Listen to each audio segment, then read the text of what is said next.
Scotland's transport network. They have not been getting on with the day job. But the harsh reality is, whoever is elected to replace Humza Yousaf as First Minister will still have the same obsession with independence and referendums. Stevenson. Number 6, Mr. Speaker. Mr. Speaker, the government's assessment is that our internal market is the essential basis in which businesses are able to trade freely across the United Kingdom, minimising red tape and maximising opportunities. In Scotland, 60% of outgoing trade is with the rest of the United Kingdom, more than the rest of the world combined. The internal market is beneficial for all parts of the United Kingdom. It is, however, more important to those areas where there is a border.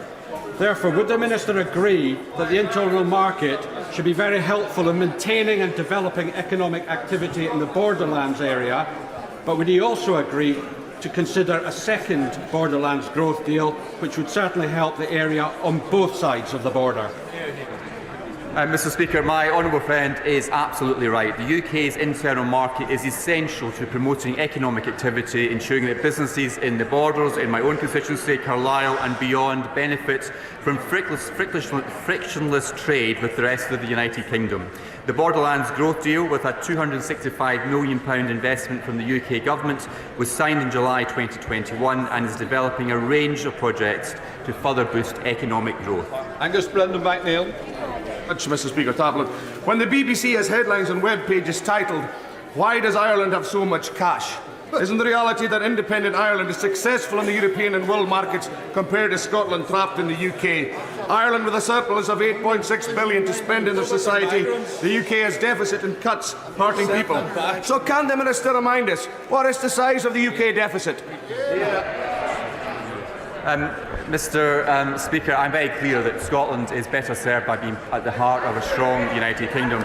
And the spending figures of the Scottish Government are very clear in terms of the dependency of it being part of the UK to support vital public services like the NHS, schools and the transport network. Stuart Malcolm MacDonald. Stuart Malcolm MacDonald. Right, let us move to Barry Sherman. Mr. Speaker. Mr. Speaker, water quality policy is a devolved policy matter in Scotland. The Scottish Government is responsible for biodiversity in rivers and streams in Scotland, not the United Kingdom Government. It would be for the Scottish Government to take action on this vital area. Is it not the truth that Scottish waters and streams and rivers are purer and cleaner because the Scottish people rejected privatisation of water and, led by Scottish Labour, made sure that we had Scottish water in the public realm and delivered clean water for everyone? Mr. Speaker, well, the honourable member is absolutely wrong. According to a recent report, untreated sewage has been released into Scottish waters and seas more than 58,000 times over the last 5 years. But only 4% of sewage overflows in Scotland are actually required to be monitored, unlike in England and Wales, where nearly 100% are monitored thanks to the efforts of this government. Unlike this government, the Scottish Government and Scottish Water are failing to take the tough action to monitor sewage overflows and protect our very important waterways. Mayo. Number 11, sir. Mr. Speaker, this government is committed to protecting free speech. It is the responsibility of the Scottish Government and the Scottish Parliament, working with Police Scotland, to ensure that the hate crime legislation is implemented and enforced in a way that protects freedom of speech and has the confidence of people in Scotland. Jerome Mayo. Mr. Speaker, the Scottish Government's Hate Crime and Public Order Scotland Act came into force this month. It's already having a chilling impact on free speech. So what lessons can the UK Government learn from the introduction of this poor legislation in Scotland? Well, yes, and Police Scotland already have stretched resources, not least because they've been checking up on the SNP finances for the last 3 years. But Mr. Speaker, he's absolutely right. We do have concerns that the legislation could have a potential chilling effect on free speech, but it's for the Scottish Government to speak to its own devolved laws. And for my part, I believe it's an awful piece of legislation. It lacks clarity as to what constitutes an offence. And importantly, my right honourable friend, the Prime Minister, has made it very clear that the UK Government will not enact similar legislation. Jeremy start. Never before has such rubbish been uttered about a piece of legislation as been uttered about the Hate Crime Act. In 1 week, the Tories have tried to repeal this, and given that this mainly consolidates existing legislation, this will leave us unprotected against Islamophobia, racism and homophobia. Will he now issue one of his famous colonial decrees and tell the Scottish Tories to back off?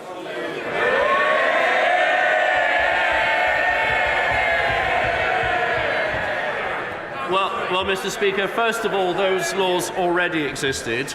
That's the important thing. Secondly, I was right about police resources. The 8,000 hate crime reports in the first week. That is more than was in any of the 7 preceding years. This is a ridiculous, unnecessary piece of legislation. We now come to Prime Minister's questions. I now call Kirsten Oswald. Question 1, please. Mr. Speaker, I know that the thoughts of the whole House are with the people of Hainault in East London. Following yesterday's appalling attack, such violence has no place on our streets. It's absolutely heartbreaking that a teenage boy has died, and I can't imagine what his family are going through. And we send them our heartfelt condolences and offer our very best wishes to all those injured. And I'd just like to reiterate my thanks to the police and other emergency first responders for embodying the highest standards of public service under such awful circumstances. And I know that our thoughts are also with those injured this morning in an attack at a school in Sheffield. Mr. Speaker, this morning I had meetings with ministerial colleagues and others in addition to my duties in this House. I shall have further such meetings later today. Kirsten Oswald. Thank you, Mr. Speaker. We already know that more than 1 in 5 teenagers are vaping, with some experts describing this as an epidemic. And yesterday, new research suggested that teenagers who vape could be at risk of exposure to toxic metals, potentially harming brain or organ development. I agree with the Prime Minister in his wish to reduce the harms caused by smoking and vaping with the Tobacco and Vapes Bill. Will he agree with me that permitting football strips to be sponsored by vaping companies sends entirely the wrong message to young people, and that it's now time to ban vape companies advertising on sports strips? Well, Mr. Speaker, can I thank the Honourable Lady for her question. Obviously, your decisions about kit sponsorship will rest with individual teams, but I do agree with her that it is important we do everything we can to tackle the scourge of teenage vaping, which is why I'm glad that she supports our bill, which will clamp down on the marketing, availability of flavours, targeting point-of-sale purchases, but also improving funding for trading standards to clamp down on those selling vapes illegally to children. Dr. Lisa Cameron.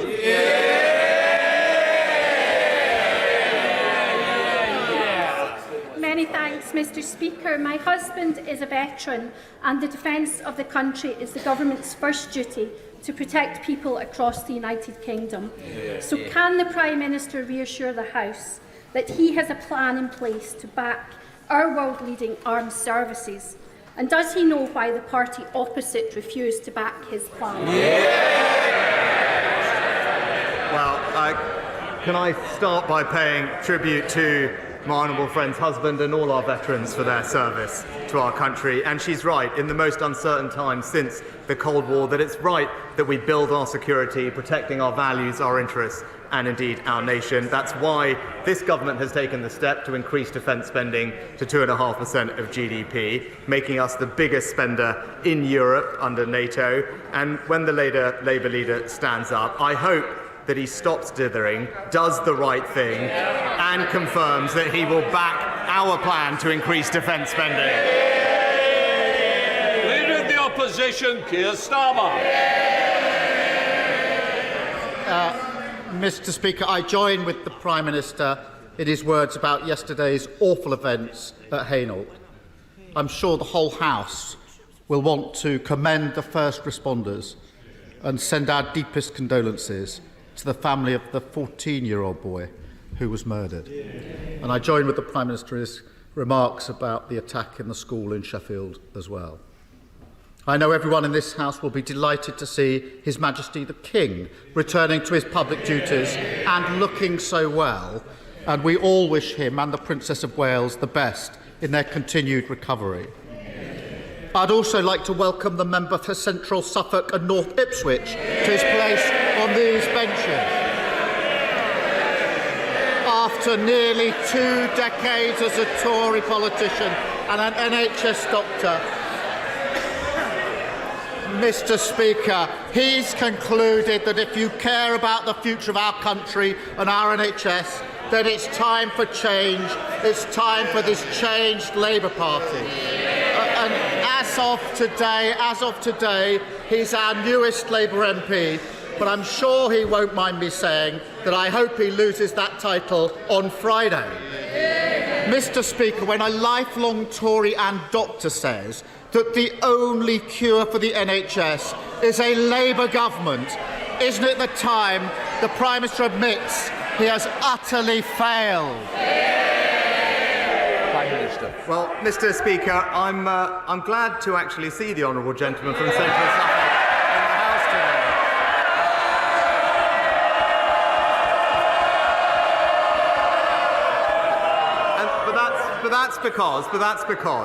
That's because he recently pointed out that residents of his local Labour council are, and I quote in his words, charged much more in council tax, but in return receive lower quality services. Now, he's been wrong about some things recently, but on that point, he's absolutely right. And this week, people everywhere should vote Conservative.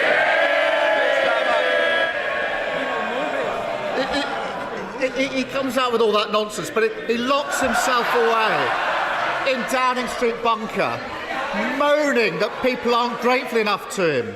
The reality is Tory MPs are following Tory voters in concluding that only the Labour Party can deliver the change that the country needs.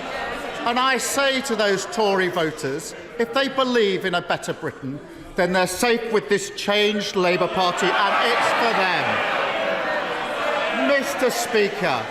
Mr. Speaker, in the 2 weeks since we last met at this dispatch box, has the Prime Minister managed to find the money for his completely unfunded £46 billion promise to scrap national insurance? Mr. Speaker, of course, we addressed that a few weeks ago, and I'm happy to address it again. But I know that economics is not his strong point, but he might do well. He might do well, actually, to listen to a shadow education secretary who just this morning said, no, that's not how it works, Mr. Speaker. Indeed, the IFS have also said the link between national insurance and public services funding is illusory, just like Labour's economic plans, Mr. Speaker. But it's crystal clear. There's one party that's going to deliver tax cuts for working Britain, and it's the Conservative Party. That was a long ramble. Order. Whoever's banging the furniture will have to pay for your damages. Can we have less of it? We are not at the sixth form now. Come on, Prime. Well, that was a long rambling non-answer to the question, which was, has he found the money to fund his £46 billion promise to abolish national insurance? And whenever he's asked about the date of the election or people's pensions, he acts as if answering straightforward questions is somehow beneath him. But pensioners and those who are planning their retirement deserve better than his contempt for their questions. Because if £46 billion were cut from its funding, the value of the state pension would almost halve. So I don't apologise for asking him again. Order. Mr. Gullis, you've got the next question you're not going to reach. You've got a 10-minute rule bill. I'd be quiet for a while if I were you. Prime Minister. Sorry, Leader of the Opposition. So I don't apologise for asking on their behalf again whether he will finally rule out cutting their state pension to fulfil the enormous black hole in his spending plans. Mr. Speaker, of course we can rule that out, and the honourable gentleman should stop scaremongering, because it's thanks to the triple lock that we've increased pensions by £3,700 since 2010, and they will rise in each and every year of the next Parliament. But it's Labour that always hits pensioners hard. It's his mentors, Blair and Brown, that broke their promises, raised pension taxes by £118 billion and delivered an insulting 75p rise in the state pension. as one former Labour advisor just said, Brown destroyed our pension system. They did it before, they'll do it again. Labour always betray our pensioners. Mr. Speaker, it's clear he can't answer the question where he's going to find this £46 billion. No, he said, luckily for him, that's where he said it's not coming from. It's not said where it's coming from. Luckily for him, one of his peers, Lord Frost, yes, him again, does. He says to solve the Tory spending plans, the state pension age should be raised to 75. Now, understandably, that will cause some alarm. So will the Prime Minister rule out forcing people to delay their retirement by years and years in order to fulfil his £46 billion black hole? Mr. Speaker, I've answered this multiple times to the Honourable General. I'm happy to say again, this is the party that has delivered and protected the triple lock. But I know, Mr. Speaker, ultimately he's not worried about any of this because we all remember that he's got his very own personal pension plan. I think we all remember it, Mr. Speaker. Indeed, it comes with its very own special law. It was called the Pension Increase Scheme for Keir Starmer QC. It's literally one law for him and another one for everyone else. He wants to abolish national insurance. It'll cost £46 billion, and he won't tell us where the money is coming from. We're no closer to an answer. I'm going to persevere because last year the Prime Minister was apparently drawing up plans to remove the winter fuel allowance from pensioners. His Paymaster General went a step further. He said these are the sorts of things that we need to look at.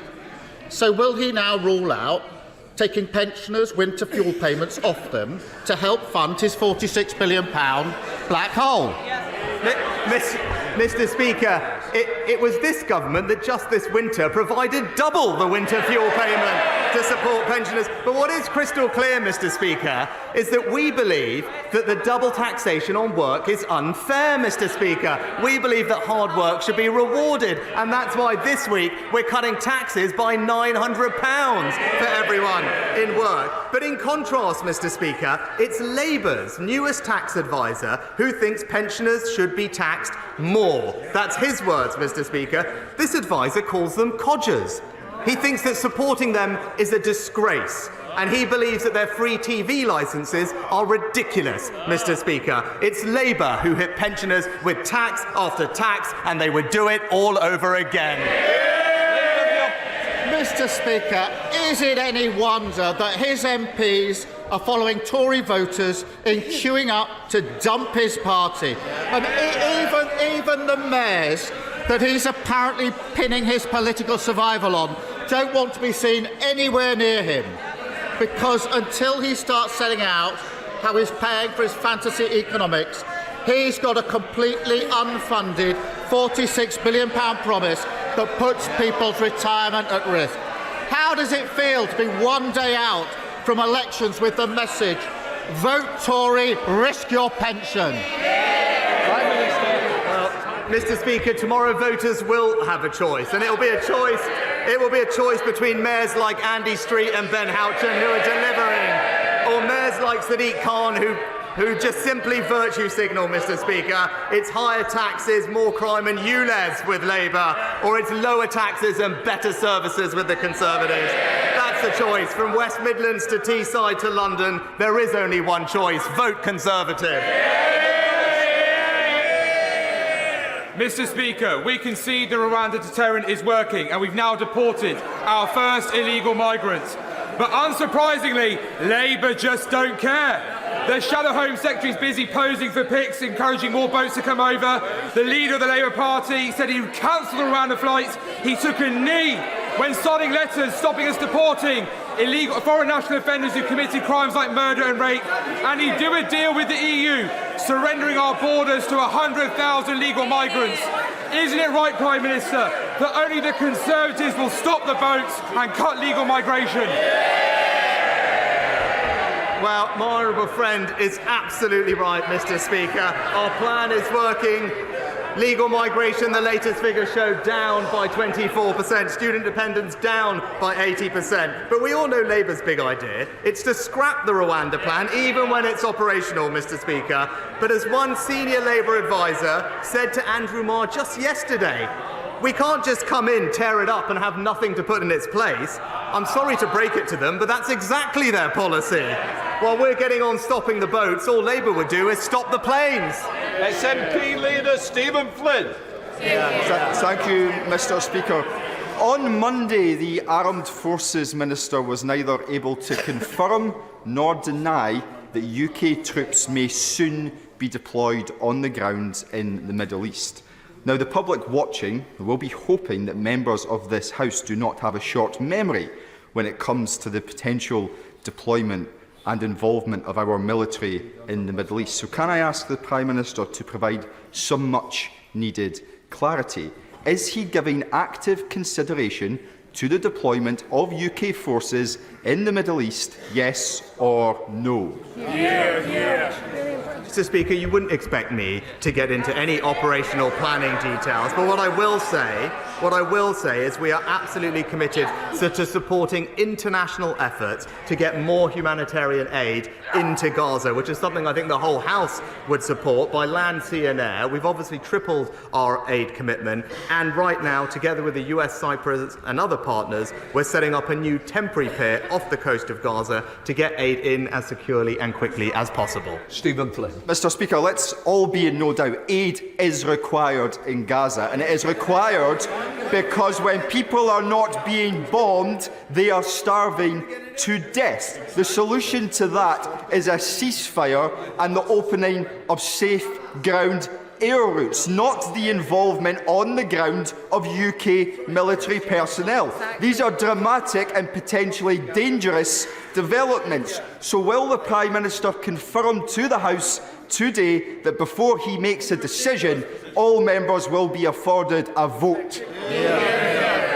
Mr. Speaker, I'm not going to apologise for our armed forces playing a leading role in supporting international efforts to get more aid in. And indeed, we are sending Royal Navy support ship, RFA Cardigan Bay, to the region to support that effort. But when he talks about this conflict, the fastest way to end this conflict is to ensure that we have a hostage deal that gets hostages out, aid in, and for there to be a sustainable pause in the fighting. And it seems clear that there now is a workable offer on the table. So I hope he joins with me in encouraging all parties, including Hamas, to accept that deal so we can move towards a sustainable solution. Sir Bill Wigan.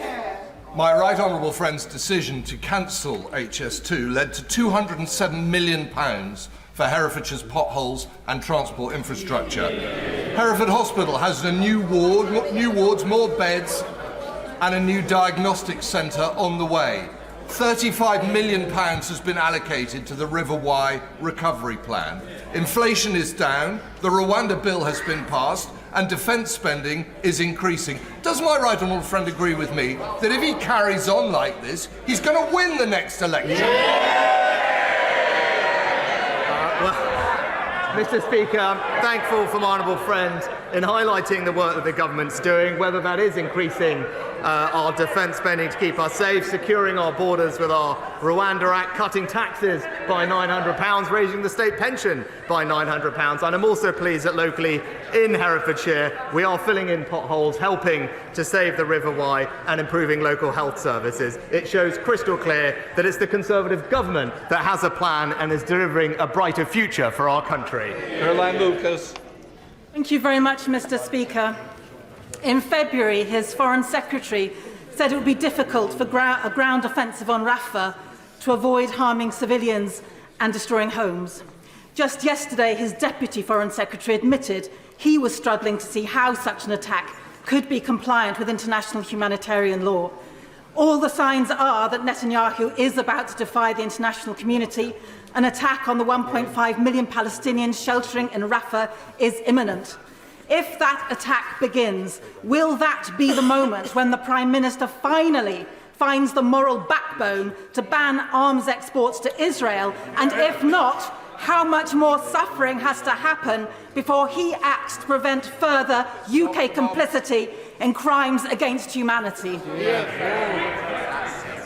Well, Mr. Speaker, what the Honourable Lady did not acknowledge at all is that Israel suffered an appalling terrorist attack that killed hundreds of its citizens, and it does have the right to defend itself. Now, of course, as I've been crystal clear, we want to see humanitarian law respected and adhered to by all parties. Too many civilians have been killed, and we do want to see Israel take greater care to avoid harming civilians. I've made these points repeatedly to Prime Minister Netanyahu, specifically about the impact of any military incursion into Rafah, and we continue to say to the Israelis at all levels that we want to see more aid going in and bring about a hostage deal so we can move towards a sustainable ceasefire. Andrew Slough.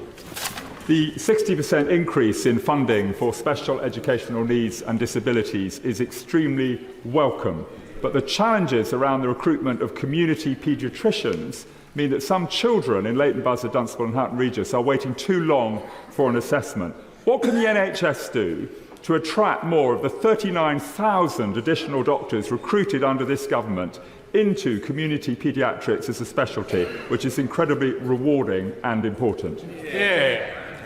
Oh, my honourable friend is right, and I know he joins me in welcoming the significant action that we've taken already to improve children's health, whether that's reducing sugar in children's foods, but the £600 million we've also invested to improve the quality of sport and physical activity in schools. The NHS has established a special group to ensure that the recovery of paediatric services keeps pace with that of adult elective care too, and I know that he will be pleased that the NHS long-term workforce plan that we have fully backed doubles the number of medical school places in England, increases specialty training places, and that will increase the size of the pool from which community paediatricians can be drawn in the future. Alistair Carmichael.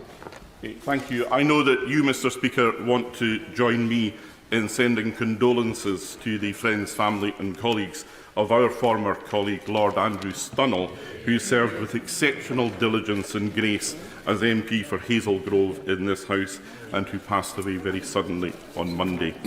Mr. Speaker, when the BBC ends long-wave radio transmission next year, they will also end access to electricity tariffs like total heating with total control, relied on by almost 1 million households across the United Kingdom.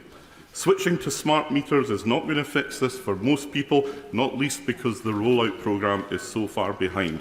So will the Prime Minister or possibly His Secretary of State for Energy get the energy companies, the regulator and the customer groups together so that we can stop passing the blame around and find a solution that does not yet again leave people in the Highlands and Islands behind and out in the cold?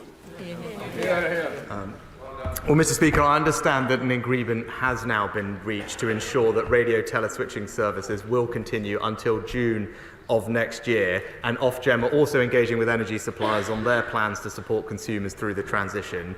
Whilst households that are currently covered by the service shouldn't be disadvantaged by the switch off, it's energy suppliers who are best placed to advise on tariffs for those who have been switched to a smart meter. However, I will make sure that the Right Honourable Gentleman does get a meeting with the relevant minister to ensure that his constituents are not left behind during the transition. Peter Aldis. Thank you. Thank you very much, Mr. Speaker. The East of England is playing a lead role in delivering the UK's energy security, and without our contribution, the country will not be able to successfully transition to a renewable energy supply system. In recent months, our coast has taken a battering, and projects like the Lowestoft Flood Defence Scheme have been postponed. Will my right honourable friend ensure that government departments are fully coordinated so as to provide the region with good supporting infrastructure, proper protection for coastal communities, and every opportunity for local people to take up exciting new jobs? Mr. Speaker, we are levelling up across the United Kingdom and investing in places that need it most, including, as my honourable friend rightly highlights, our coastal communities. Almost £1 billion of levelling up funding has been allocated to the east of England, including £75 million for coastal places. I know that he welcomes the town deal for Lowestoft in particular, but I will ensure that my honourable friend gets a meeting with the relevant minister to discuss how we can further support his region, its role in our energy security, but particular its coastal communities. Deirdre Brown. Mr. Mr. Speaker, the Greenpeace group Unearthed found 36 supposed grassroots campaign groups which were actually administered by Conservative staff and activists and were forums for vile racism, anti-Semitism and Islamophobic attacks on Sadiq Khan. Now, one hears of other such coordinated efforts around anti-20-mile-per-hour zones in Wales. Can the Prime Minister shed some light on these shady groups spreading abuse, their funding, their links to his party, and whether he is aware of similar operations existing elsewhere in the UK? If he won't, will he at least commit today to investigate and take action to tackle the sources of this grubby gutter politics? Mr. Speaker, I'm not aware about the topic that the honourable lady raises, but I'm not going to make any apology for Conservatives pointing out the record of whether it's the SNP in Scotland or the Labour government in Wales, because that's exactly what democratic process is about. She might not like it when we highlight their record, but we will keep doing so that we can deliver for people across the United Kingdom. Thank you, Mr. Speaker. I welcome our government's commitments to boosting defence spending and supporting Ukraine, made possible by this Conservative Prime Minister's international leadership and sound management of the economy. My constituents have been doing us proud supporting Ukraine, like the Pot Place Garden Centre delivering ambulances, medical equipment and supplies, and Steve Hodgson providing vital aid. Would the Prime Minister join me in paying tribute to my constituents and people up and down the land for their support for Ukraine, and reaffirm that we will continue to stand with Ukraine for the sake of freedom, democracy and global security? I join my honourable friend in thanking people up and down the country, including the fantastic work of his constituents, in supporting the Ukrainian community in the face of Putin's illegal invasion. We remain steadfast in support of Ukraine, and in total, since the war began, we've pledged over £12 billion of aid to Ukraine. Last week, we announced an additional £500 million of funding, which will be used to deliver much-needed ammunition, air defence and engineering support and drones. But more importantly, and President Zelensky welcomed this, we are able to now say that we'll continue with this level of support for as long as it takes because of the historic increase in our defence spending. And it's crystal clear that on this side of the House, we can say that our support to Ukraine will never waver. Margaret Bremer. Thank you, Mr. Speaker. In 1969, my constituent Georgina Jacobs gave birth to a baby boy who she named Robert. Sadly, Robert was born asleep, and in those days the hospitals would ask the father to collect the baby's body, take it to the cemetery and leave it there for burial. For 53 years, Georgina didn't know exactly where Robert was buried. When she eventually found him, she shared her story on social media, and other mothers who'd been through the same experience got in touch. Since then, Georgina has located over 60 babies on behalf of grieving parents and has deservedly been presented with the Wirral Award for her achievements. Will the Prime Minister join me in congratulating Georgina on her award and on having brought comfort to so many parents and families? And will he, on behalf of all previous governments, apologise for this form of practice which left grieving parents with nowhere to visit their buried children? Well, can I thank and commend the honourable lady for raising this case and just pay tribute to Georgina for what she is doing. I often say that one of the most incredible things about doing this job is meeting people like Georgina who have suffered tragedy in their lives, but then use that to campaign and inspire and bring about a better life for everyone else. She's a prime example of that. She deserves nothing but our praise and admiration, and I'm so pleased that she's brought comfort to so many other people too. Paulsy. Thank you, Mr. Speaker. Mr. Speaker, since I was elected in 2010, Rugby's seen employment grow by nearly 6,000, with 10% more of my constituents in work, much of which has been driven by investment from advanced manufacturing in places such as Anstey Park, where we've got the Manufacturing Technology Centre, which the Prime Minister visited, High Temperature Research Centre, Rolls-Royce, Parker Meggitt, Fanuc and the London Electric Vehicle Company. Given that every Labour government has left office with unemployment higher than when they came in, can the Prime Minister see any reason why anybody would want to put this fantastic progress at risk?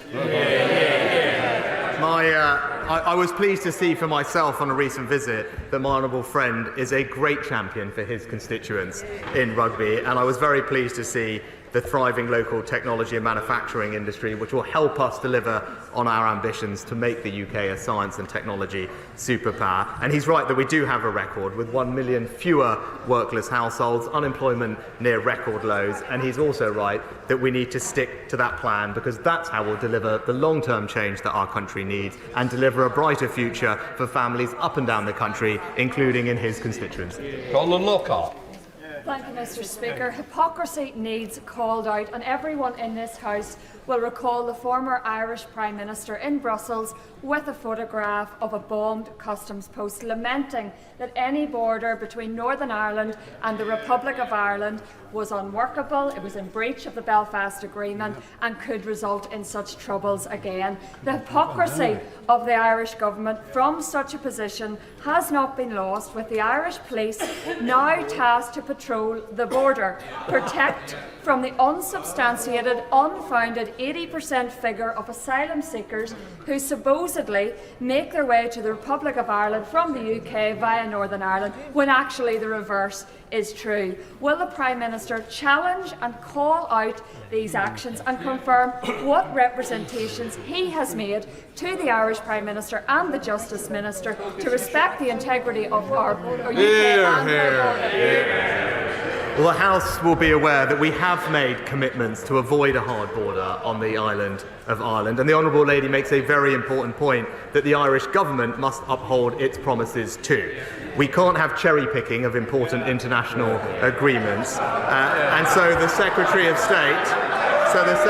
State is seeking urgent clarification that there will be no disruption or police checkpoints at or near the border, and I can confirm that the United Kingdom has no legal obligation to accept returns of illegal migrants from Ireland. Now, it's no surprise that our robust approach to illegal migration is providing a deterrent, but the answer is not sending police to villages in Donegal. It's to work with us in partnership to strengthen our external borders all around the common travel area that we share. Sir Desmond Swain. Mr. Speaker, I was the Lord Commissioner that signed the Right Honourable Gentleman's special pension into law. He owes me one. But the Prime Minister is right. Labour's 75 pence was an insult to pensioners. Yet last year, our triple lock afforded pensioners the highest increase in 30 years.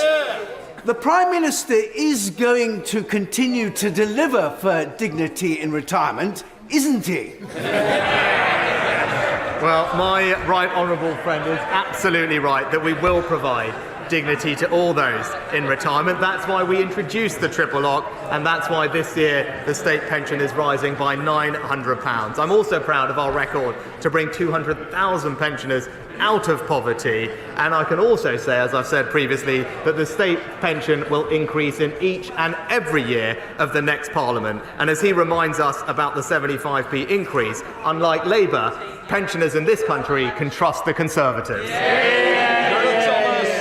Mr. Speaker, in only one of the 194 local authority areas in England are NHS ambulances meeting the national response time targets for responding to potential heart and stroke victims. Does the Prime Minister know which one it is? Mr. Speaker, when it comes to ambulance waiting times in A&E, of course there's more work to do, but the place where they are the worst in the country is in Labour-run Wales, Mr. Speaker. Thanks to our plan, we've seen an improvement in A&E and ambulance times. This winter over last winter, we have 800 more ambulances on the road, faster discharge out of our emergency care centres, and 10,000 virtual ward beds. Now, virtual ward beds. Of course, as I said, there is more to do, but the contrast to Labour-run Wales is crystal clear. It's the worst A&E performance anywhere in Great Britain. Stephen Trabb. Mr. Speaker, for 6 months, thousands of my constituents have lived with foul, polluted air from the Withyhedge landfill site. The company is owned by somebody with previous convictions for environmental crimes and who, a few months ago, gave £200,000 to help Vaughan Gething become First Minister of Wales, after another of his other companies was loaned £400,000 from the Development Bank of Wales, overseen by the then Economy Minister, Vaughan Gething.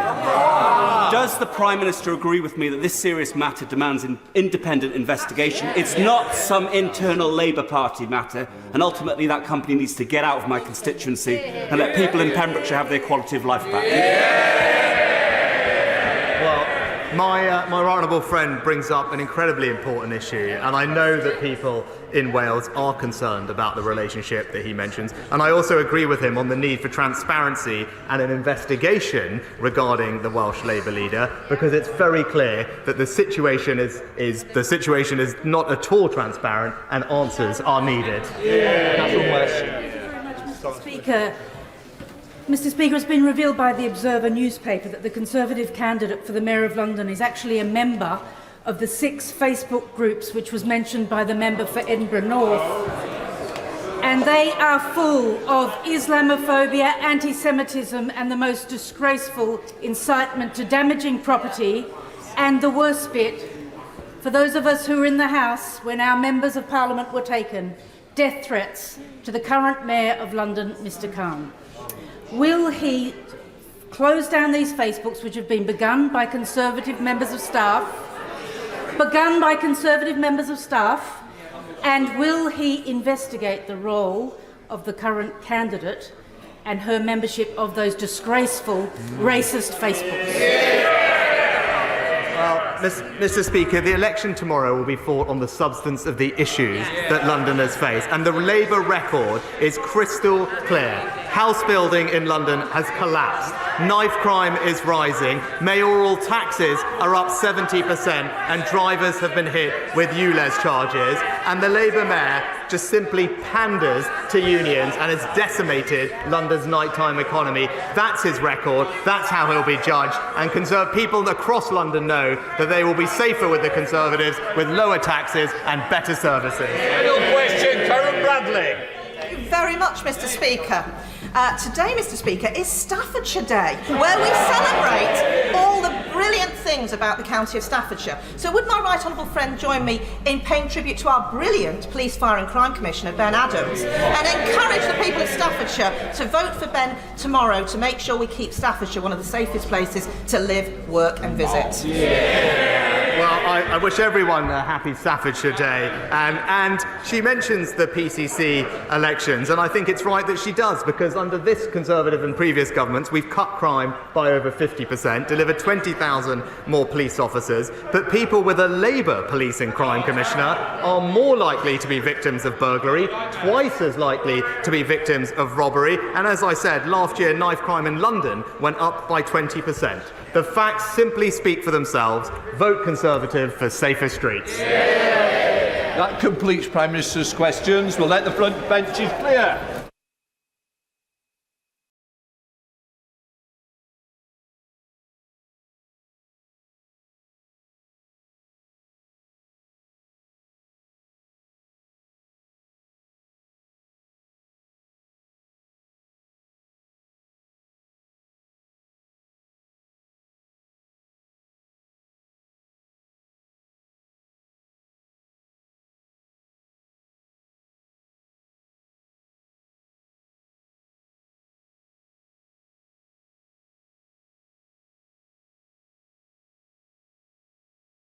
To the first of the statements, I call Minister Tom Pesley.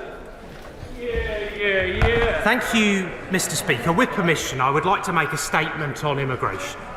This government is committed to reducing immigration into the United Kingdom, both legal and illegal immigration. Legal immigration has risen in recent years, in part because we've extended the hand of friendship to people fleeing conflict and persecution in Ukraine, Hong Kong and Afghanistan. That was the right thing to do. But another factor has been rising numbers of overseas students and workers and their dependents. They've risen to unsustainable levels. The steps my right honourable friend, the Home Secretary, announced last year to cut net migration will mean that around 300,000 people who would have been eligible to come to the UK will now not be. We have restricted most students from bringing dependent family members, increased the salary most skilled worker migrants need to earn to get a visa by almost 50% to $38,700, stopped overseas care workers from bringing dependent family members with them, raised the minimum income for family visas to ensure that people are supported financially, and scrapped the 20% going rate salary discount for shortage occupations and replaced the shortage occupation list with a new immigration salary discount list. The latest estimates from the Office for National Statistics show that net migration in the year to June 2023 was 672,000. This is 73,000 lower than 6 months earlier. These are provisional figures and we need to go further, but these are encouraging signs. The latest statistics show numbers applying for skilled worker, health and care and study visas in the first 3 months of 2024 are down 24% on the same period last year. We removed the right to bring dependents on the student visa route for those starting courses from the 1st of January, other than on postgraduate research programmes and government-funded scholarships. Applications for student-dependent visas have fallen by 80% since our changes came into effect. From the 11th of March 2024, we've stopped overseas care workers from bringing family dependents and required social care firms in England to be Care Quality Commission registered in order to sponsor visas. In the year ending September 2023, an estimated 120,000 dependents came via this route. In the first 3 months of 2024, applications for health and care visas were down 28%. And this is just the start. Most of our changes have only just come into force. Meanwhile, we remain committed to stopping the boats. Following royal assent for the Safety of Rwanda Act and ratification of our treaty with Rwanda, we can now operationalise our plan to relocate illegal migrants to Rwanda. Rwanda is a safe country that has repeatedly shown its ability to offer asylum seekers a chance to build new and prosperous lives. It has a strong and successful track record in resettling people, hosting more than 135,000 refugees, and it stands ready to accept thousands more who want to rebuild their lives and who cannot stay in the UK. Once flights begin, we will have added another vital deterrence to crack down on the people smuggling gangs who treat human beings as cargo. The first illegal migrants set to be removed to Rwanda have now been detained following a series of nationwide operations this week. Operational teams within the Home Office have been working at pace to safely and swiftly detain individuals in scope for relocation to Rwanda, with more actively due to be carried out in the coming weeks. The action is a key part of the plan to deliver flights to Rwanda in the next few weeks. We've made solid progress in stopping the boats, but we need to finish the job. The number of small boat arrivals fell by more than a third in 2023. Our work with international partners prevented more than 26,000 crossings last year, as well as helping to dismantle 82 organised crime groups since July 2020. Our new agreement with Albania has cut Albanian small boat arrivals by more than 90%, and we recently signed a groundbreaking deal with Frontex, the European Border and Coast Guard Agency, marking another crucial step in securing our borders. An initial cohort in the thousands of suitable cases for removal to Rwanda has been identified and placed on immigration bail with strict reporting conditions. We have a range of measures in place to ensure that we remain in contact with individuals, including both face-to-face and digital reporting. Immigration enforcement have a range of powers to trace and locate any individuals who abscond, as well as a dedicated team of tracing officers who work with the police, other government agencies and commercial companies to help trace individuals and bring them back into contact. It'd be inappropriate, of course, to comment further on operational activity. Mr. Speaker, immigration has enriched this country beyond measure, but it needs to be sustainable and it needs to be fair. Legal immigration should be focused on helping those in genuine need and on ensuring that our economy has the skills it needs in order to flourish. It is simply not right for those who can afford to pay gangsters to jump ahead of those who would play by the rules and whose need is greater. Nobody needs to flee to the UK from a safe country like France. Illegal immigration and unsustainable legal migration both place intolerable burdens on communities. Over time, they will undermine support for immigration in general, which would be a tragedy. That is why this government has a plan, which we're putting into action. There is further to go, but we're seeing the positive impact of it already. I commend this statement to the House. Shadow Minister Stephen Kinnock. Thank you very much, Mr. Speaker, and I thank the Minister for sight of this statement. But I have to say that this really is getting quite difficult to watch. Not for the first time, the Minister has come to that dispatch box desperately fishing for compliments when it is his government, his Home Secretary and his Prime Minister who are the cause of the catastrophic state of both the work-based migration and asylum systems. This is their chaos, their bin fire, and yet they expect praise each time they half-heartedly attempt to throw a single teacup of water towards the flames. Net migration has trebled since 2019 to a barely comprehensible 745,000. And under this government, the number of people crossing in small boats has spiralled from a few hundred in 2018 to tens of thousands every year. So it was toe-curlingly embarrassing to watch the Minister here claim that he's made, and I quote, solid progress on stopping the boats, when this year the number of crossers are at their highest level on record, more than 7,000 January to April.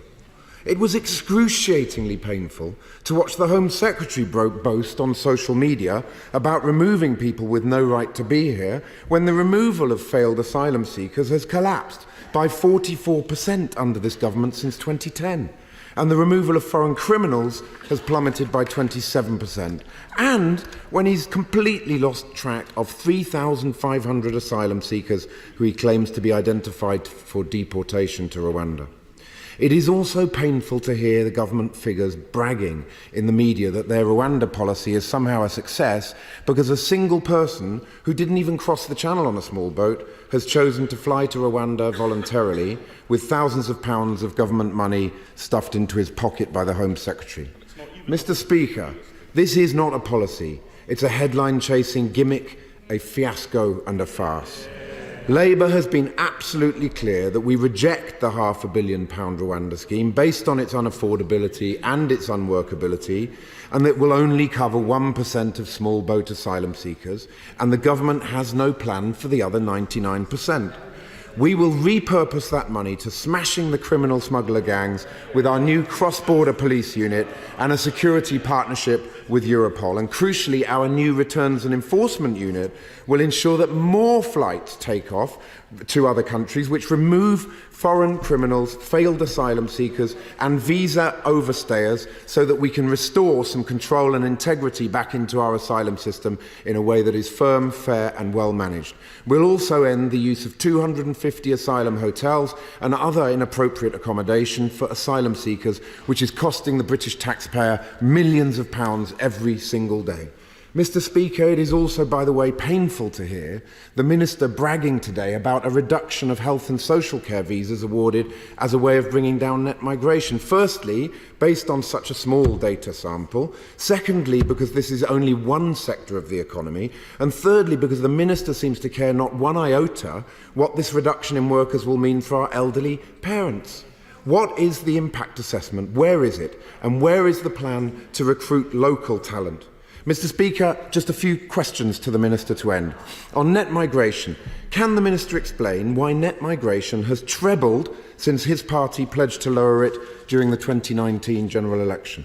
Will he admit that the huge surge in work-based migration over recent years is evidence of this government's total failure to deliver on domestic skills and training?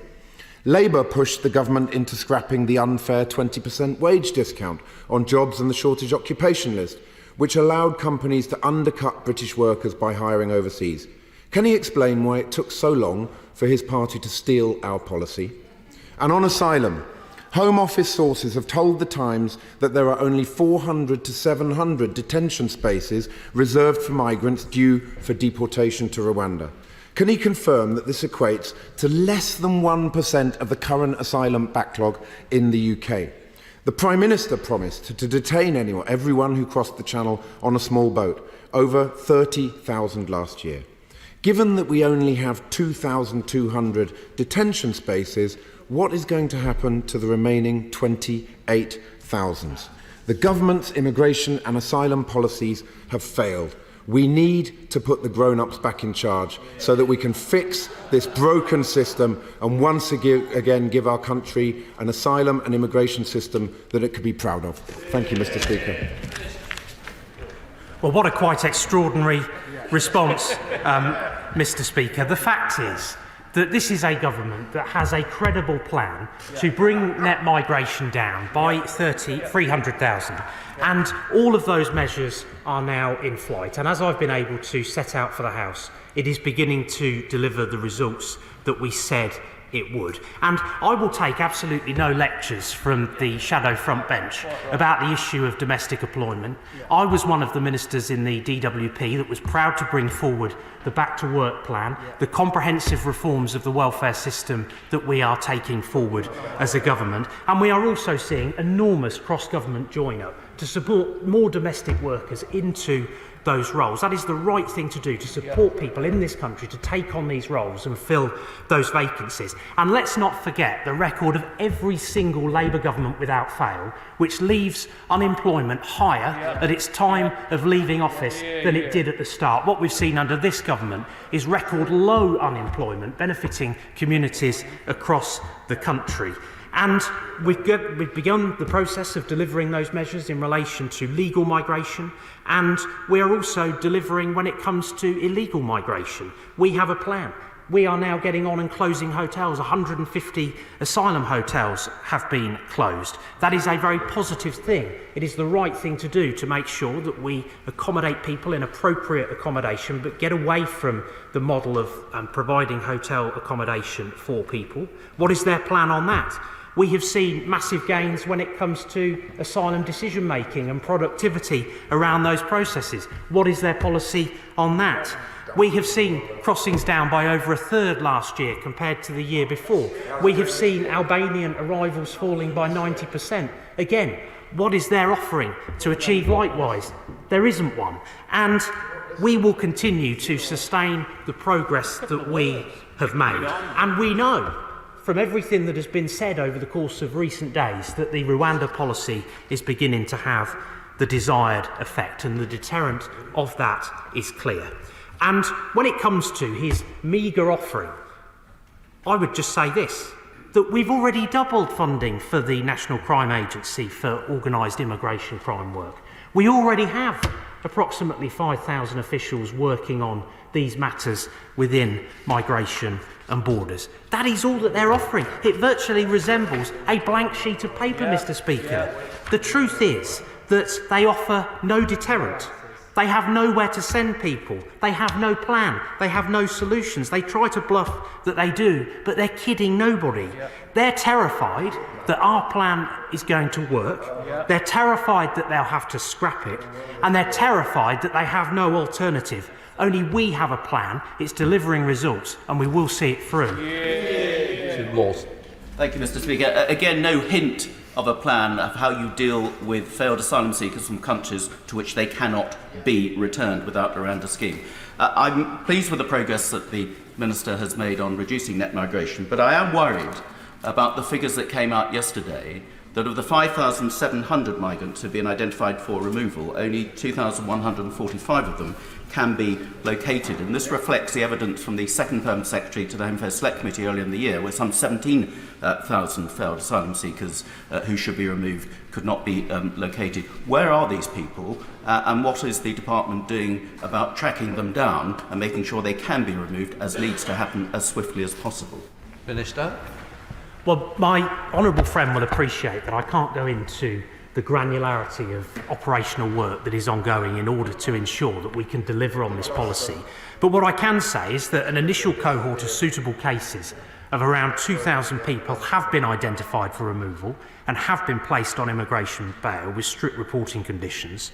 For those outside that group, there is still a wide range of tools to maintain contact with them, and that includes, as I said earlier, the face-to-face and digital reporting, and many individuals also reside within Home Office accommodation. And we are confident, and my right honourable friend, the Minister for Countering Illegal Migration, leads on this work, but he is confident of the whereabouts once the decision to detain is made, and this is just one of the cohorts of people who may be eligible for removal to Rwanda. The policy is clear, and we are getting on and operationalise it, and that includes detaining people for the purposes of relocation. SNP spokesperson Alison Thoulas. Mr. Speaker, it's hard to know where to start with this complete and utter drivel. This minister comes here today proud of this tawdry, pathetic, self-defeating piece of fascist nonsense. The Tories, they don't like it, but Mr. Speaker, it is true. And I will explain to them why. Because the Home Office have put out Mr. Speaker,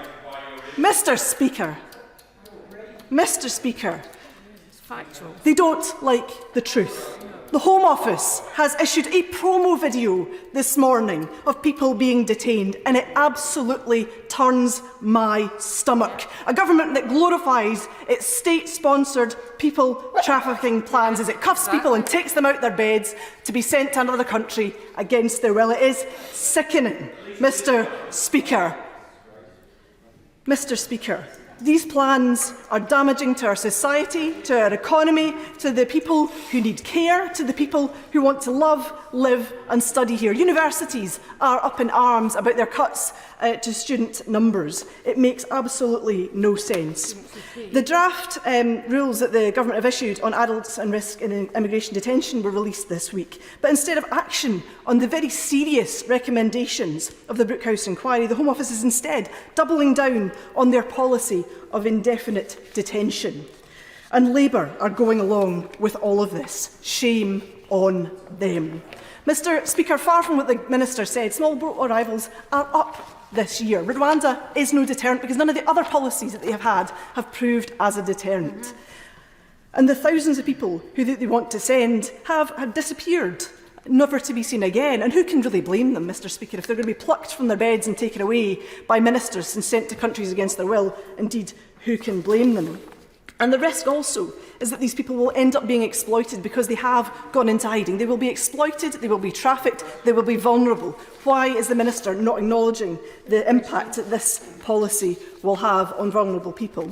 And finally, Mr. Speaker, if it is indeed the case that the person that they sent to Rwanda has not been granted refugee status in this country, why are they not being returned to their country of origin? Is it perhaps that that country is actually unsafe? And if that is true, why weren't they given refugee status here in the first place?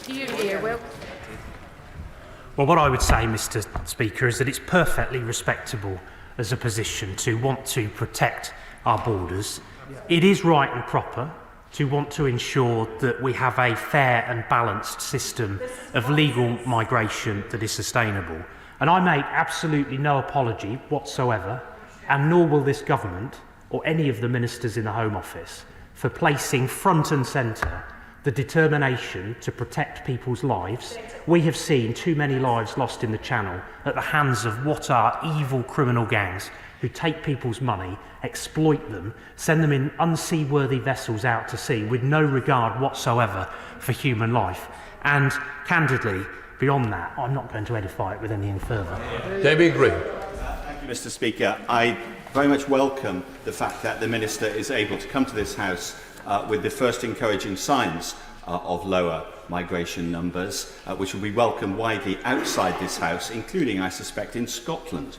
And does he agree with me that the lesson we should draw from this is that actually taking practical, detailed measures to crack down on the exploitation of certain types of visa routes is actually the way to make progress on bringing immigration numbers down, rather than the windy rhetoric we heard from the opposition spokesman? Minister. My right honourable friend is obviously a very distinguished former Home Office Minister who had responsibilities in the immigration space. I would argue that a lot of the measures that we have announced and that are now all in flight really build on the earlier efforts of colleagues like him in these roles. He's absolutely right to say that these are balanced and measured policies that we are taking forward that do deliver on the legitimate aim of wanting to reduce inflows of legal migration into our country, to ensure fairness and to make sure that the model is sustainable, that people who come here are able to be properly supported. And I think that that is something that the British people strongly support, and I entirely share his sentiment. Chair of the Select Committee, Dame Diana Johnson. Thank you, Mr Speaker. The National Audit Office have estimated that it's going to cost £11,000 per person to fly them to Rwanda. Can the Minister just tell the House which airline he will be using to transport people to Rwanda, and what his estimate is of the number of people who will be sent to Rwanda in the first 3 months of the operation of the policy? The chairman of the Select Committee, who I have enormous respect and admiration for, will understand why I'm not going to get into either operationally sensitive or commercially sensitive matters on the floor of this House. We know, and we've seen it consistently, that there have been great efforts to try and thwart this policy in a whole host of senses over the course of previous weeks, months and indeed years. We are not going to be thwarted in that way moving forward. We've made commitments, we're going to deliver on this policy, and we will get on and do that. There is a plan. As the Prime Minister has said, we will be sending a flight within the next 10 to 12 weeks. That is where our focus lies, and it would be entirely inappropriate to share those logistics on the floor of this House. Sir Jacob Rees. Thank you, Mr. Speaker. As economically, mass migration has been shown to depress GDP per capita, and as it is clear that it is easier to control a much higher number of legal migrants, can I encourage the government to return to its promise of migration in the tens of thousands? Minister. Again, I'm not going to set out today what the government's future ambitions around this may be. What I am able to say is that we have a package of measures that is delivering a reduction in net migration of 300,000, spanning various different routes. I think that that is a very credible offering to meet the ambition of the British people to bring those numbers down, and not least for the reason that he touches on about the need for legal migration to this country needing to be sustainable. When you consider, for example, that for 100,000 care workers we saw 120,000 dependents come with them, I don't think by any objective yardstick that anybody who is fair-minded would think that that is a reasonable position. That's why we're bringing that to an end, and I'm pleased that the measures we've introduced are delivering results.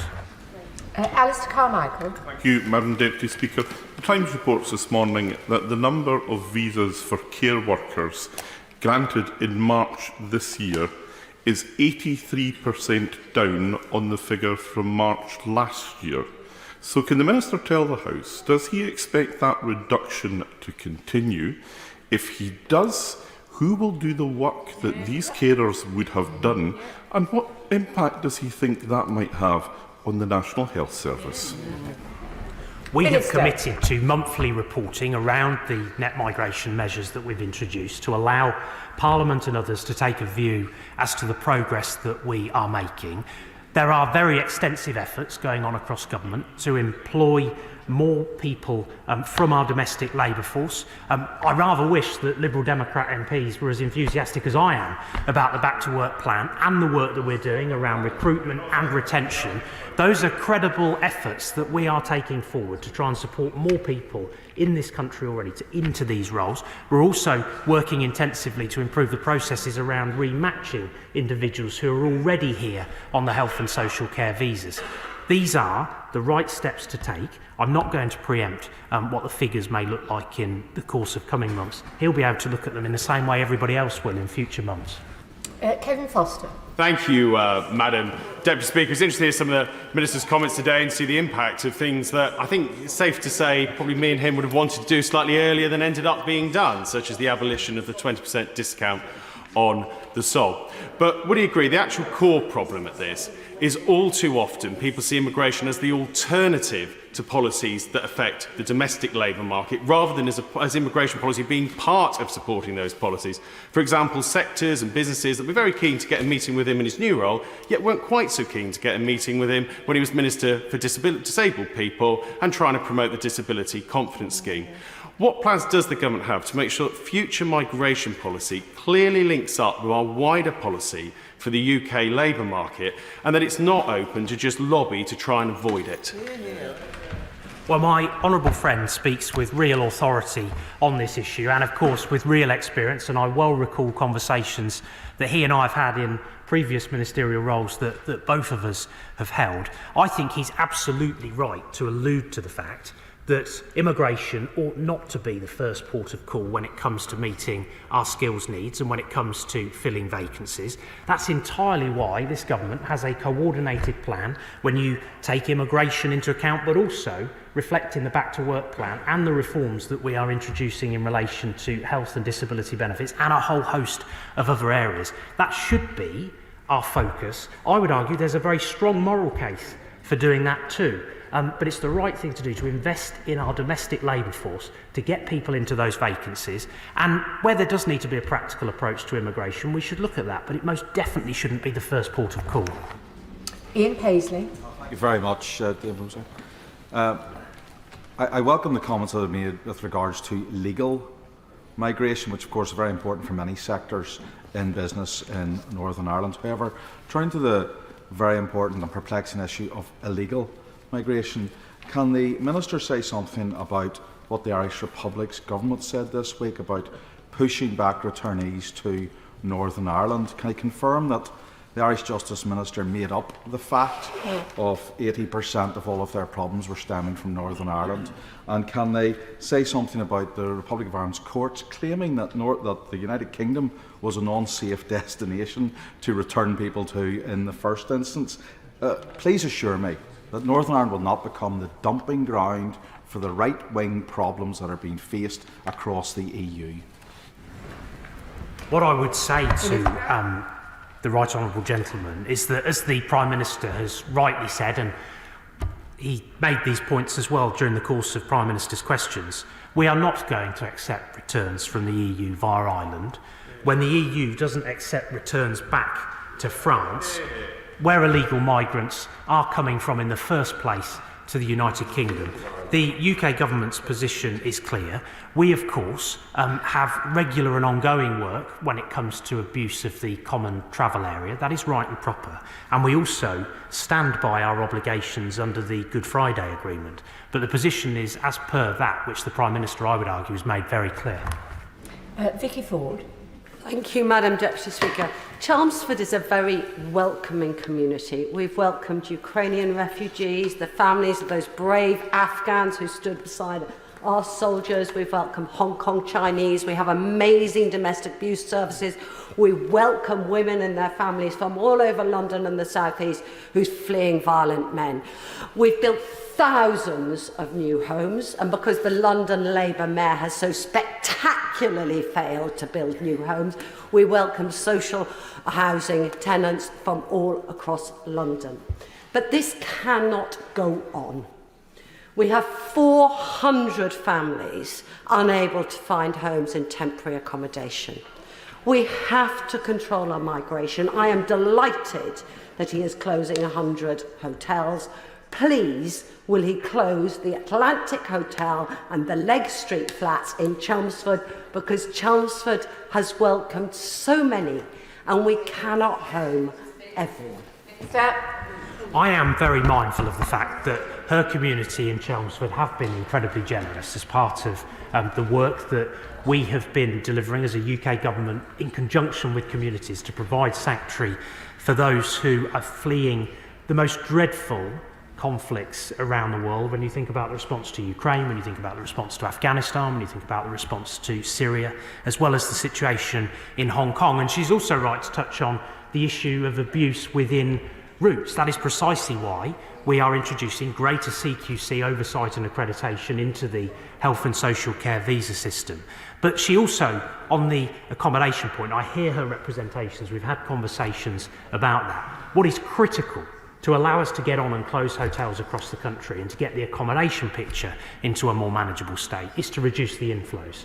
And what is clear is that only this government has a credible plan to reduce the inflows of people coming here illegally via small boats across the Channel. And we are going to see that through in order to make sure we can get on and close more hotels. John MacDonald.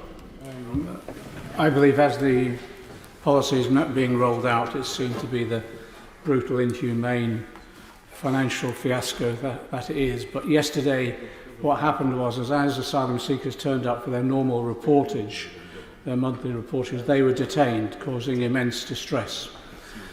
What will inevitably happen is a number of those will then be sent to the detention centres in my constituency. We've had experience of what happens when people are distressed in this way. We've had suicides, self-harm and mental health breakdowns. Yeah. Could I have an assurance from the Minister that the charities that support asylum seekers when they're detained, for example Care for Calais and others, will have direct access to these detained individuals, and yes, that they will have access to legal advice? Minister.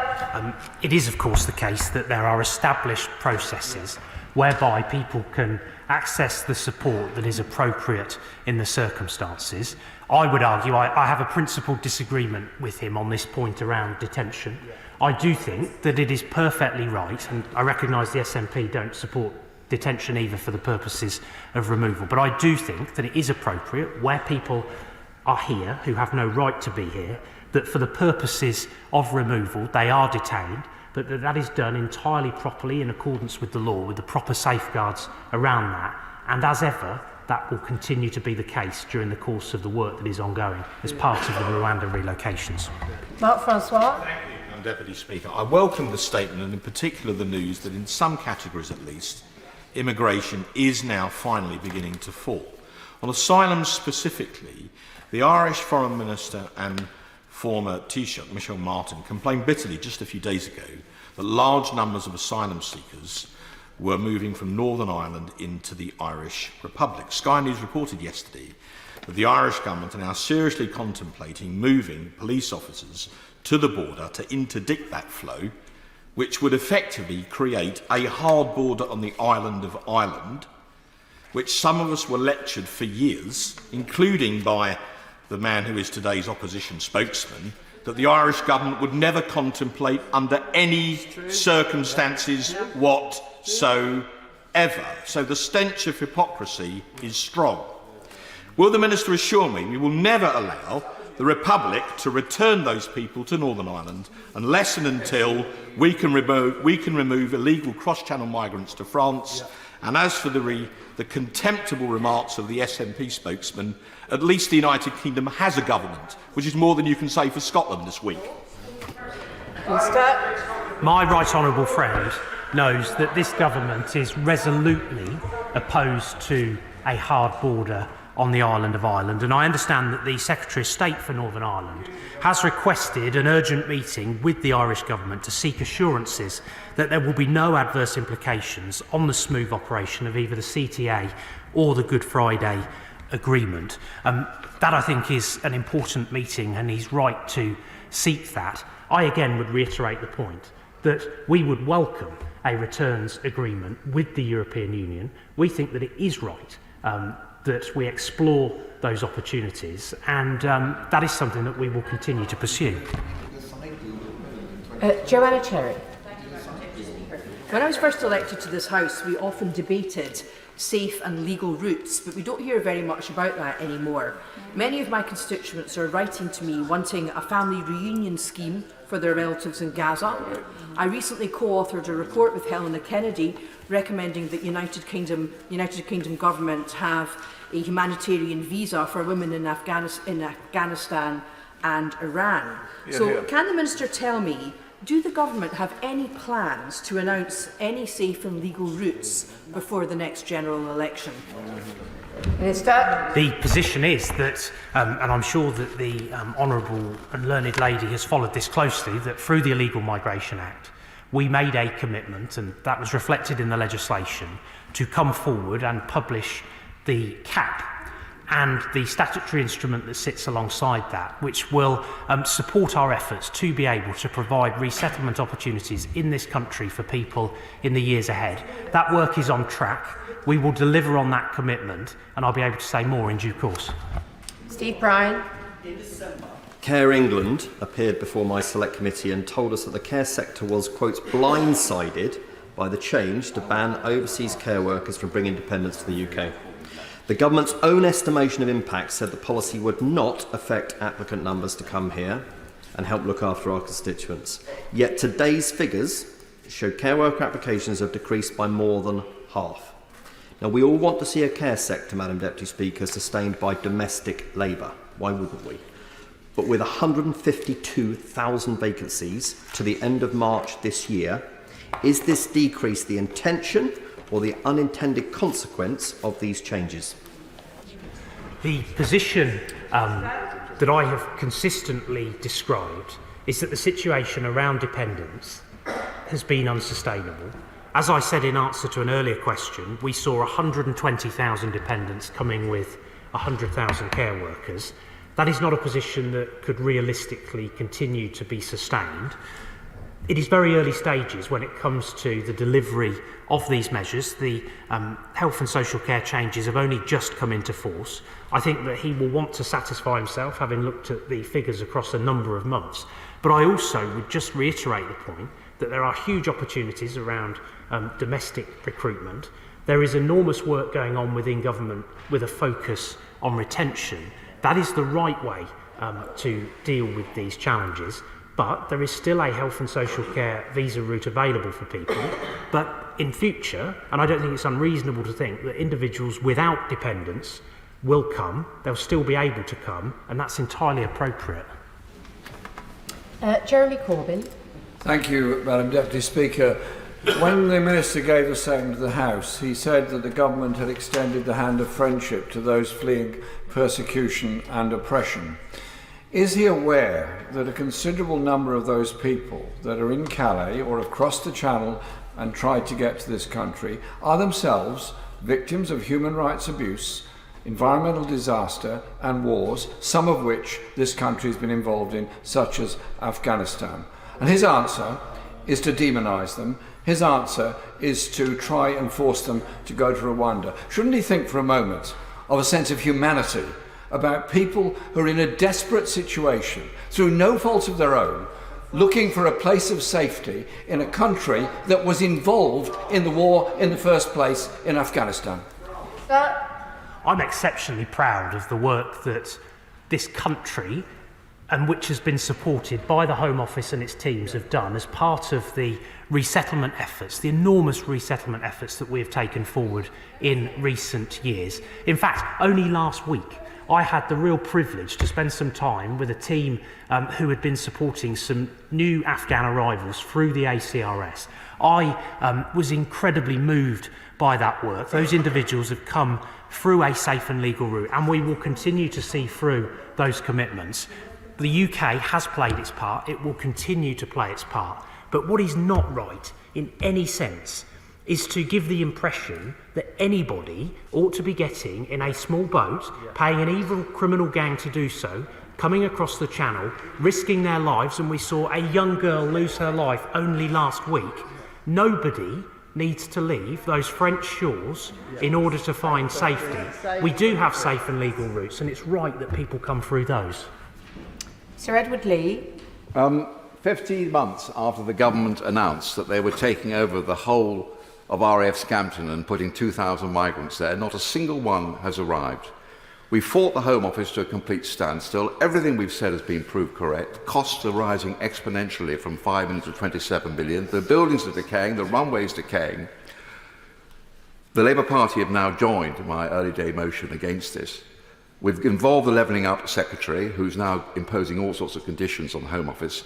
Will this excellent minister, and he's a really first-class minister, now ensure that his attention is focused, laser-like, in working with us, in doing what we've argued for from the beginning, releasing the entire site to Scampton Holdings so we can get the biggest and best levelling up we've ever had on a former RAF base? My right honourable friend is a tireless campaigner for his constituents. He knows that I am exceptionally sympathetic when it comes to trying to deliver this regeneration project for Lincolnshire. I appreciate entirely the enormous economic benefit and opportunity that that presents for people in the Scampton area from a amenity but also from a jobs perspective. And we are working intensively with him and with the local authority to move this forward.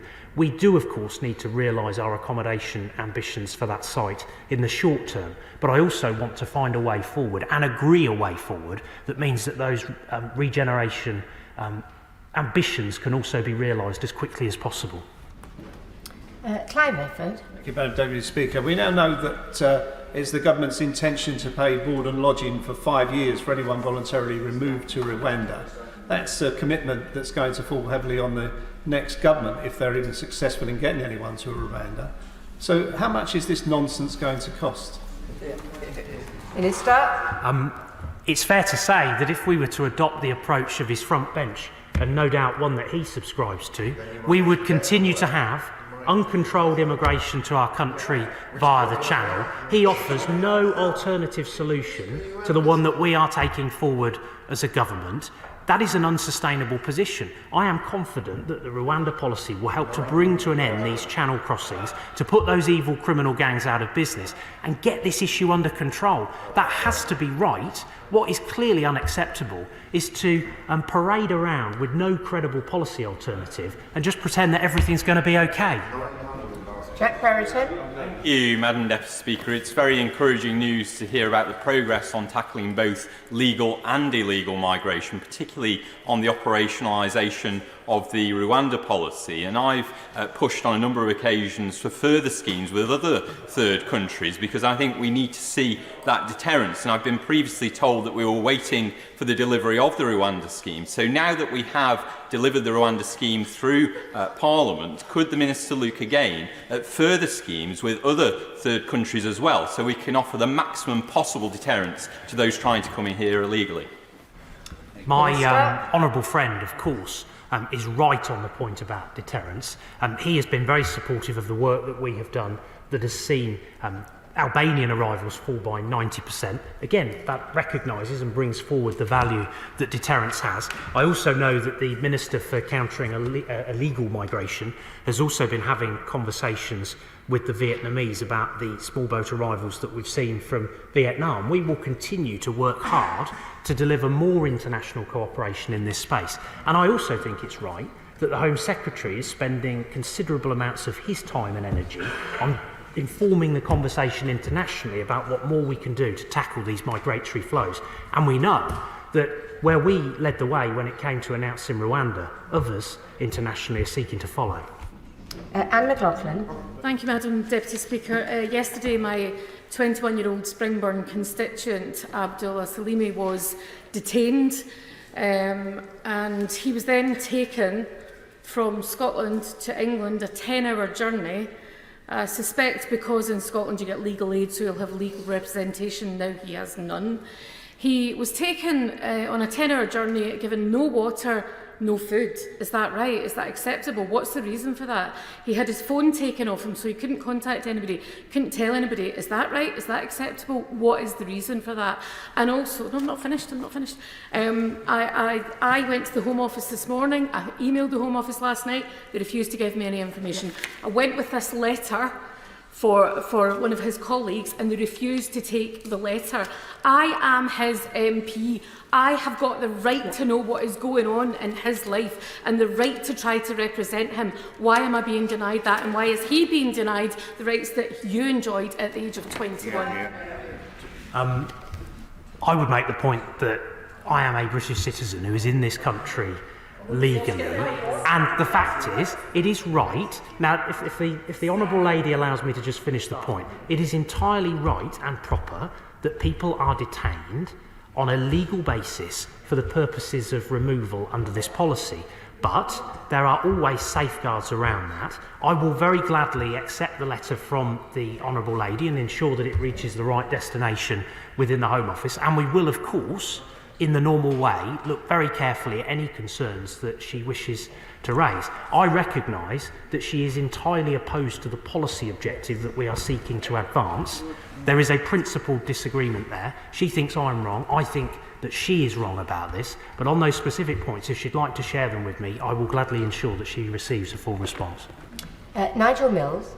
Thank you. The signs of a fall in net migration would be welcome across Amber Valley. Could I raise the concern a situation where a young UK national goes and works abroad for a while and then forms a relationship, but now isn't yet earning enough to sponsor their spouse to come and live in the UK? Is there more we can do to help in that situation? Perhaps by at least clarifying the guidance that they can use actually both of their salaries so they can meet the earnings threshold. There has been no change to the way in which the various requirements can be met when it comes to the family visa changes in relation to savings and the like. And there is also, and we had a good debate on this last week in Westminster Hall, there is also that important safeguard around Article 8 rights, and as part of the consideration of any application, all of those factors are given proper and due consideration to make sure that we get the right decisions on individual cases. We do think that it is right to introduce those salary changes. They are being increased incrementally and are not being applied retrospectively, but there is, as I say, that important safeguard around Article 8 rights. Samuel Wilson. Mr. Speaker. First of all, we have supported this policy, albeit with some reservations, because we believe it is important to break the criminal gang model and also to ensure the stability of the United Kingdom. But I must say I'm not very convinced today by the Minister's arguments that we're sending one person with £3,000 in their pocket to Rwanda and we're still looking for half the people who we're meant to be sending. But this week the Irish Government, in an attempt to divert attention from its own domestic failures in housing and immigration, has started a row about immigrants coming from the United Kingdom into the Irish Republic. This usual Brit bashing exercise that they engage in anyhow. But can he, and he's been asked twice today and he hasn't given an answer, can he tell us what specific measures he will put in place to ensure that a cynical Irish government does not simply bus immigrants to the border and dump them in Northern Ireland? The situation that he describes would not be appropriate, and it is of course a matter for the Minister for Countering Illegal Migration. He leads on that work within the Home Office. What I can say to him again is that we have been clear that if there is a desire for a returns deal, that needs to be done with the EU in the way that I think the British people would rightly expect. And when it comes to the earlier point that he made in relation to Rwanda, this voluntary return that we saw is part of a very established approach to voluntary returns that was in place even when the last Labour government was in office. But we are now getting on and delivering the wider scheme. The Prime Minister has been clear that we will operationalise that over the course of the next 10 to 12 weeks. We are determined to send individuals with no right to be here to Rwanda to put out of business the evil criminal gangs responsible for the misery in the Channel. John Stevens. Thank you, Madam Deputy Speaker. Minister, I